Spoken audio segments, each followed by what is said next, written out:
देखिए, आज हम इस वीडियो में बात करेंगे भारत के भूगोल की। और इसमें हम जानेंगे भारत के सामान्य परिचय के बारे में, जैसे कि भारत की लंबाई चौड़ाई क्या है, इसका क्षेत्रफल क्या है, इन सब के बारे में आज हम जो है जानेंगे। तो चलिए शुरुआत करते हैं। इससे सबसे पहले जो है हम ये जान लेते हैं कि प्राचीन काल में जो है भारत को जो है किन किन नामों से जाना जाता था। जैसे सबसे पहले बात करें वायु पुराण की, तो वायु पुराण में जो है जैसे बात करें दुष्यंत व शकुंतला,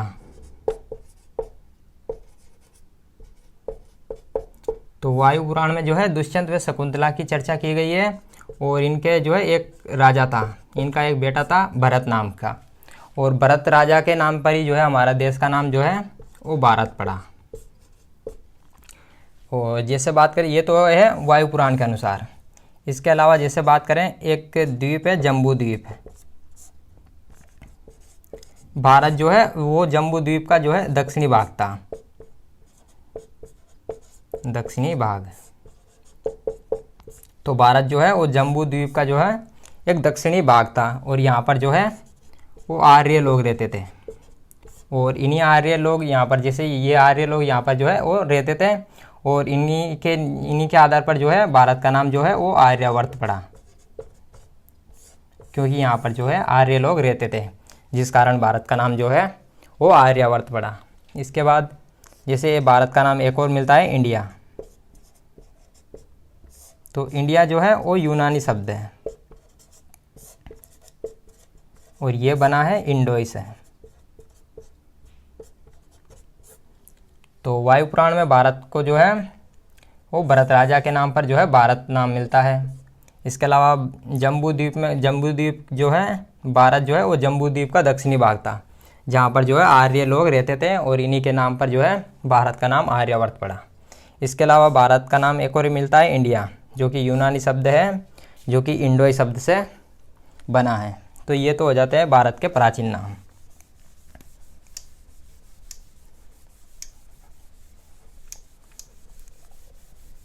अब हम बात करेंगे भारत की, जैसे लंबाई चौड़ाई क्षेत्र पर इनकी बात करेंगे।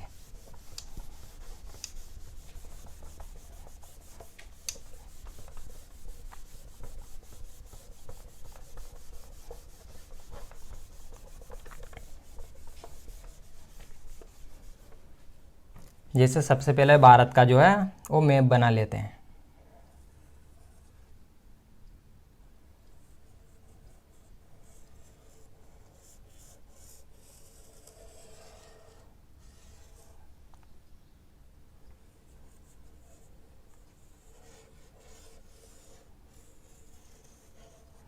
तो ये जो है ये भारत है। जैसे यहाँ पर जो है पूर्व, पश्चिम, उत्तर व दक्षिण। तो जैसे सबसे पहले जो है इसकी लंबाई व चौड़ाई की बात कर लेते हैं।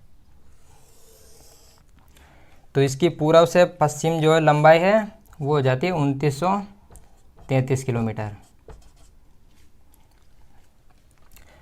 तो इसकी पूर्व से पश्चिम लंबाई हो जाती है 2933 किलोमीटर, और उत्तर से दक्षिण जो इसकी लंबाई है वो हो जाती है 3214 किलोमीटर।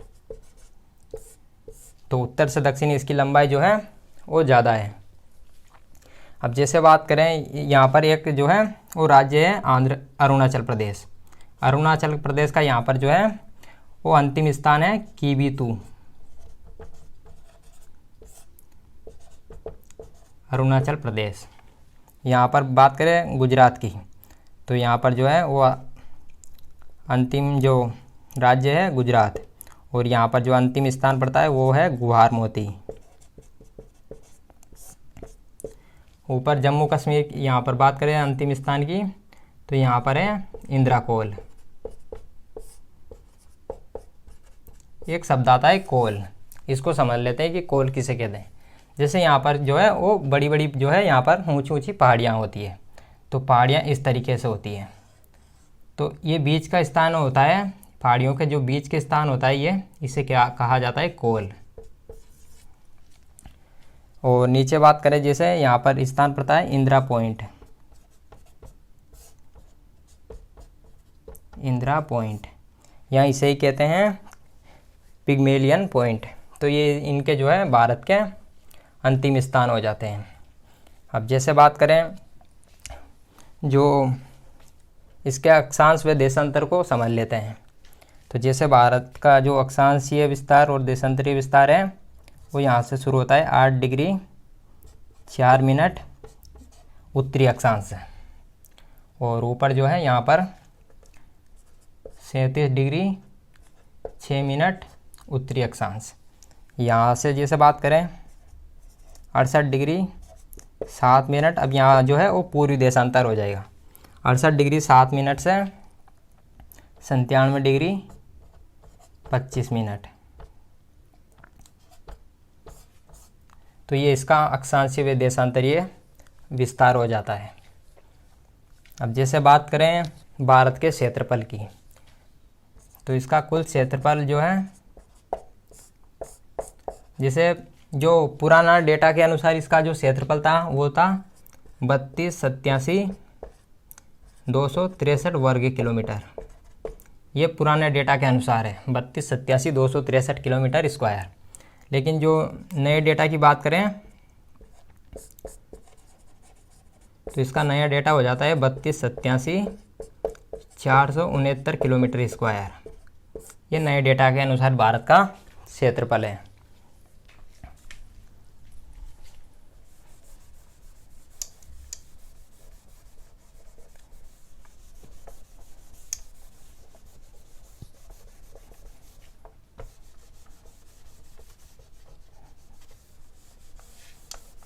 तो ये तो लंबाई चौड़ाई व क्षेत्रफल हो जाता है इसका। अब हम बात करेंगे कर्क रेखा की।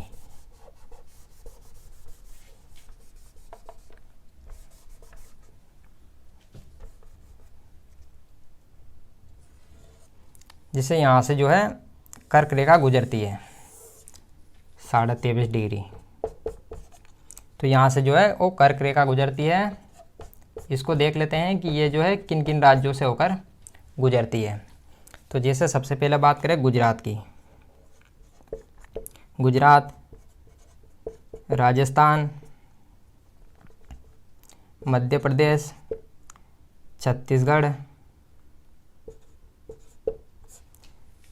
उसके बाद पश्चिमी बंगाल, वेस्ट बंगाल, गुजरात, राजस्थान, मध्य प्रदेश, छत्तीसगढ़, पश्चिमी बंगाल, त्रिपुरा व मिजोरम।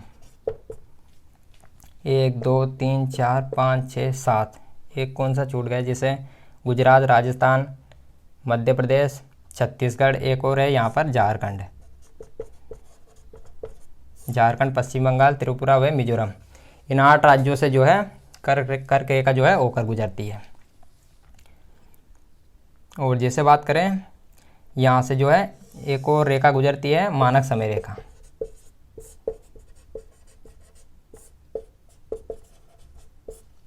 ये 5 राज्यों से होकर गुजरती है। कर्क रेखा व मानक समय रेखा जो है वो एक दूसरे को छत्तीसगढ़ में काटती है। जैसे ये इनको देख लेते हैं कि मानक समय रेखा कौन कौन से राज्यों से होकर गुजरती है। तो ये 5 राज्यों से होकर गुजरती है: उत्तर प्रदेश, मध्य प्रदेश, छत्तीसगढ़, इसके अलावा जैसे बात करें ओडिशा व आंध्र प्रदेश। इन 5 राज्यों से होकर मानक समय रेखा गुजरती है, जो कि 82.5 डिग्री है।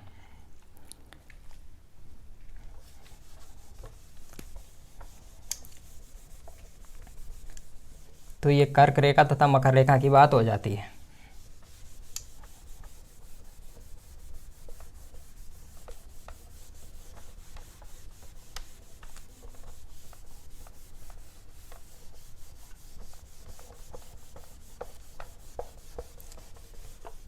इसके अलावा जैसे बात करें भारत में वर्तमान में जो है वो 28 राज्य हैं और 8 केंद्र शासित प्रदेश हैं।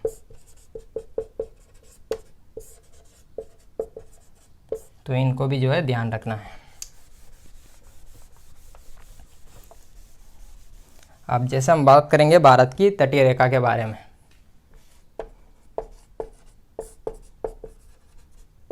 तटीय रेखा,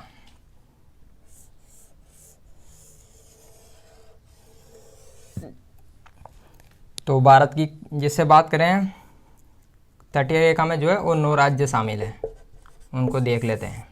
जैसे सबसे पहले यहाँ पर जो है गुजरात, गुजरात के बाद में जो है महाराष्ट्र, गोवा, जैसे यहाँ पर केरल, तमिलनाडु, इसके अलावा ओडिशा,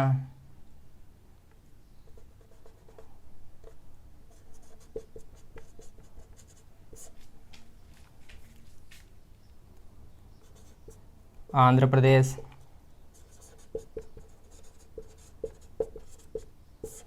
पश्चिम बंगाल।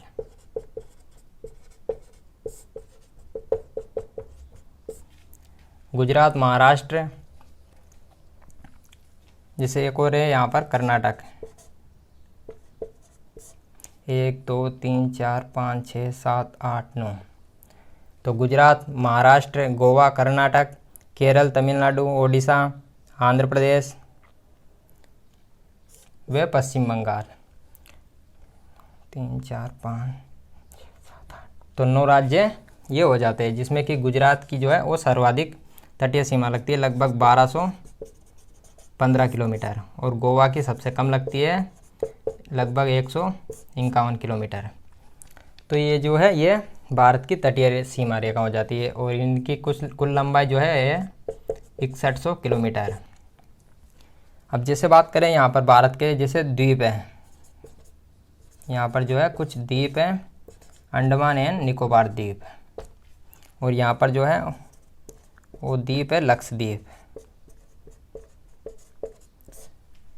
तो इनकी जो लंबाई है, इनकी जो तटीय रेखा हो जाती है लगभग 1962 किलोमीटर। और अगर इनको जो भारत की इसमें कुल जोड़ दिया जाता है, इनकी लंबाई को भी इसमें जोड़ दिया जाता है तटरेखा को, तो ये हो जाती है लगभग 7516.6 किलोमीटर। ये इसकी कुल तटीय रेखा हो जाती है।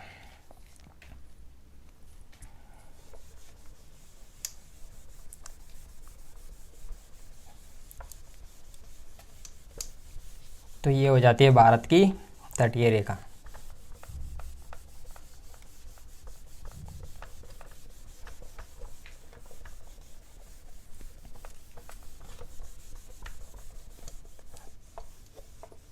अब जैसे हम कुछ चैनल है भारत में, जैसे 8 डिग्री चैनल, 9 डिग्री, 10 डिग्री, इनकी बात कर लेते हैं। जैसे ये भारत है, यहाँ पर जो है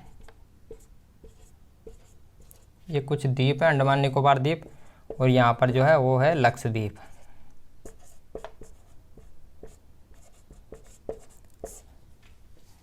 अंडमान निकोबार द्वीप।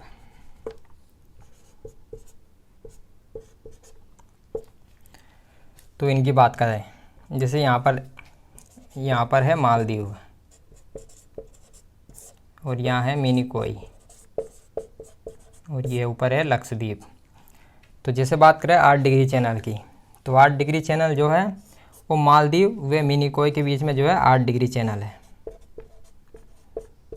और 9 डिग्री चैनल की बात करें तो वो है लक्षद्वीप व मिनिकोई के बीच में 9 डिग्री चैनल। जैसे 10 डिग्री चैनल की बात करें तो हमें जो है वो यहाँ पर आना पड़ेगा। जैसे इन द्वीपों के जो है नाम लिख लेते हैं। सबसे पहले उत्तरी अंडमान, मध्य अंडमान, दक्षिणी अंडमान,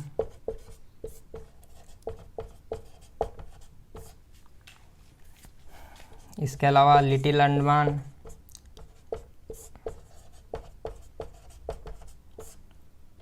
कार निकोबार तथा ग्रेट निकोबार। वैसे तो बहुत ज़्यादा द्वीप है, लेकिन हमें जो है इनको इतनी ज़रूरत पड़ेगी। जैसे बात करें 9 डिग्री चैनल की, तो 9 डिग्री चैनल जो है वो लिटिल अंडमान तथा कार निकोबार के बीच में है। ये 10 डिग्री चैनल यहाँ पर स्थित है। बात करें चैनल किसे कहते हैं, तो ये जलयान जो जल में जो है कृत्रिम जो अवरोध बनाया जाता है, कृत्रिम अवरोध। तो बात करें उत्तरी अंडमान की, तो यहाँ पर अंडमान निकोबार की जो है सबसे ऊंची चोटी यहीं पर स्थित है, उत्तरी अंडमान में सेडल पीक, लगभग 731 मीटर। तो अंडमान निकोबार द्वीप की सबसे ऊंची चोटी सेडल पीक जो है वो उत्तरी अंडमान में स्थित है। इसके अलावा बात करें अंडमान निकोबार द्वीप की जो राजधानी है पोर्ट ब्लेयर, तो पोर्ट ब्लेयर जो है वो दक्षिणी अंडमान में स्थित है। तो ये अंडमान निकोबार द्वीप से संबंधित बातें हो जाती है।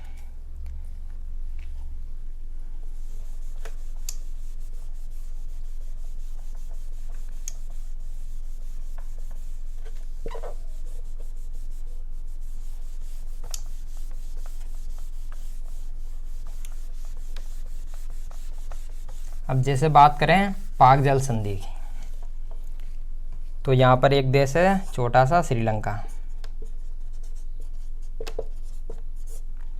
और भारत व पाकिस्तान के बीच में जो है वो है पाक जल संधि। तो पाक जल संधि जो है वो भारत व श्रीलंका के बीच में स्थित है। जैसे यहाँ पर जो है एक स्थान है रामेश्वरम,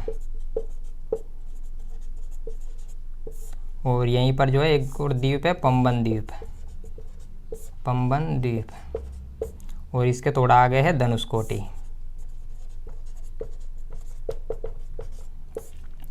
और जैसे यहाँ पर जो है वो ब्रिज बना हुआ है जिसे कि हम राम सेतु भी कहते हैं।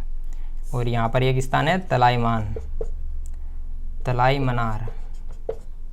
तो धनुषकोटी व तलाई मनार के बीच में जो है वो लगभग 32 किलोमीटर की दूरी है। तो ये कभी कभी पूछ लिया जाता है कि पाक जल संधि जो है वो किन किन देशों के बीच में है, तो भारत व श्रीलंका के बीच में है। इसके अलावा जैसे बात करें भारतीय उपमहाद्वीप की, तो कभी कभी पूछ लिया जाता है कि भारतीय उपमहाद्वीप में जो है वो कौन कौन से देश आते हैं।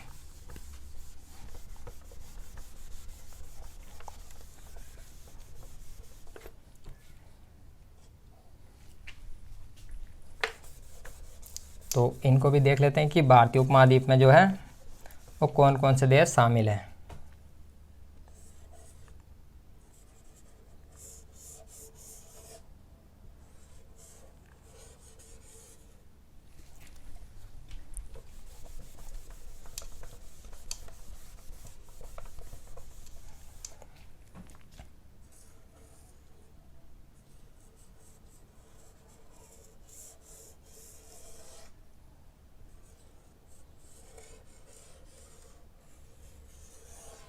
तो जैसे ये भारत है, तो देख लेते हैं कि भारतीय उपमहाद्वीप में जो है किन किन देशों को शामिल किया जाता है। जैसे एक तो भारत हो गया, इसके अलावा यहाँ पर है पाकिस्तान,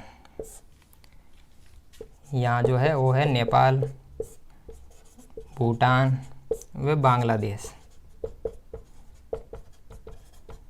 मुख्य रूप से जो है ये 5 देश हैं भारतीय उपमहाद्वीप में, पाकिस्तान, भारत, नेपाल, भूटान तथा बांग्लादेश। इसके अलावा जैसे बात करें कुछ किताबों में जो है वो म्यांमार व श्रीलंका को भी, इनको भी शामिल कर दिया जाता है।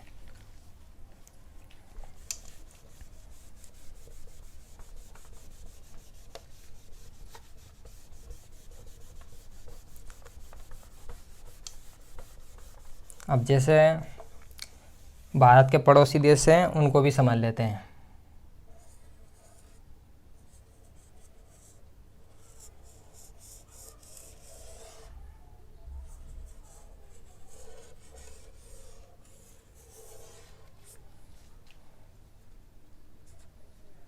तो भारत के कौन कौन से पड़ोसी देश हैं, जैसे कि पाकिस्तान, यहाँ पर जो है वो है चीन, नेपाल, भूटान, ये भारत है। यहाँ पर बांग्लादेश, म्यांमार, तो ये जैसे भारत के पड़ोसी देश हैं। तो इनके साथ भारत कौन सी सीमा रेखा जो है, कितनी सीमा रेखा जो है वो बाउंड्री लगाता है, उनको देख लेते हैं। इससे सर्वाधिक जो है वो बांग्लादेश के साथ लगाता है, लगभग 4096 किलोमीटर। इसके अलावा पाकिस्तान की बात करें तो पाकिस्तान के साथ जो है 3323 किलोमीटर जो है भारत सीमा बनाता है। चीन की बात करें तो लगभग 3488 किलोमीटर जो है चीन के साथ भारत की सीमा बनती है। नेपाल के साथ लगभग 1751 किलोमीटर। जिसे बात करें भूटान की तो लगभग 699 किलोमीटर। म्यांमार की बात करें तो हो जाती है 1643 किलोमीटर। इसके अलावा यहाँ पर एक और देश है अफ़गानिस्तान। तो अफ़गानिस्तान के साथ जो है 106 किलोमीटर की सीमा भारत बनाता है। अब जैसे भारत व चीन की सीमा की बात करें तो इनकी भारत व चीन की सीमा को रेखा को कहा जाता है, सीमा रेखा को कहा जाता है मैकमोहन रेखा।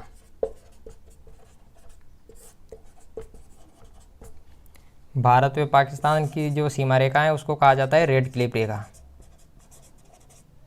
रेड क्लिफ रेखा। इसके अलावा भारत व अफगानिस्तान की जो सीमा रेखा है उसको कहा जाता है डूरंड रेखा। तो ये भारत के पड़ोसी देश व उनके साथ सीमा हो जाती है।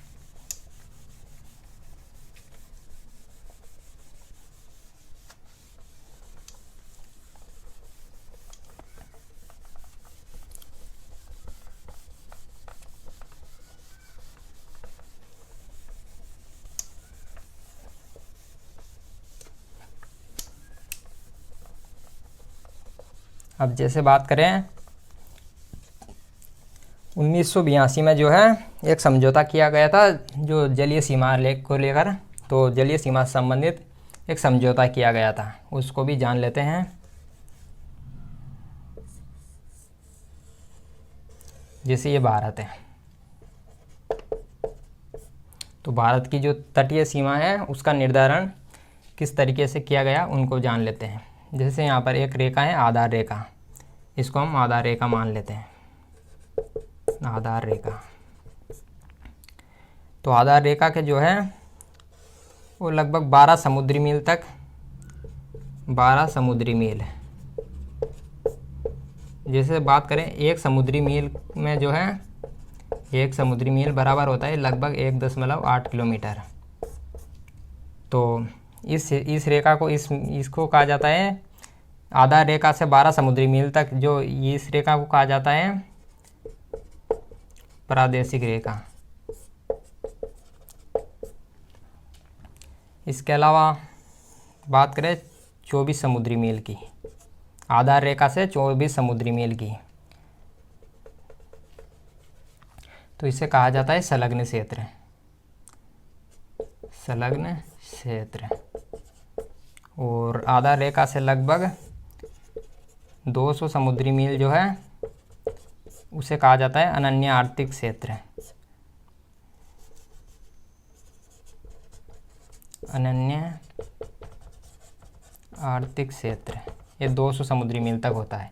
तो ये भारत की जो है सीमा रेखा का जो है विभाजन किया गया है, निर्धारण किया गया है। जैसे बात करें इसके बाद जो है वो आ जाता है खुला समुद्र।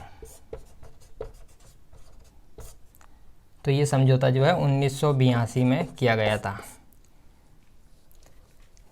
जैसे बात करें यहाँ पर जो है 12 समुद्री मील की बात करें, आधार रेखा से 12 समुद्री मील तक जो है यहाँ पर जो है अपना पूरा अधिकार है।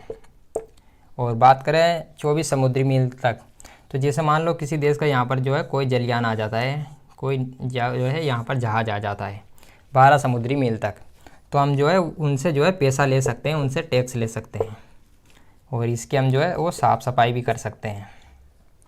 इसके अलावा 200 समुद्री मील की बात करें तो यहाँ पर जो है जैसे हम नए यहाँ पर प्रयोग कर सकते हैं, कोई नया द्वीप खोज सकते हैं, कोई वैज्ञानिक जो है अनुसंधान ये जो है ये प्रयोग कर सकते हैं। तो ये जो है ये समझौता हो जाता है भारत की तटीय रेखा से संबंधित। तो ये भारत का जो है कुछ सामान्य परिचय था।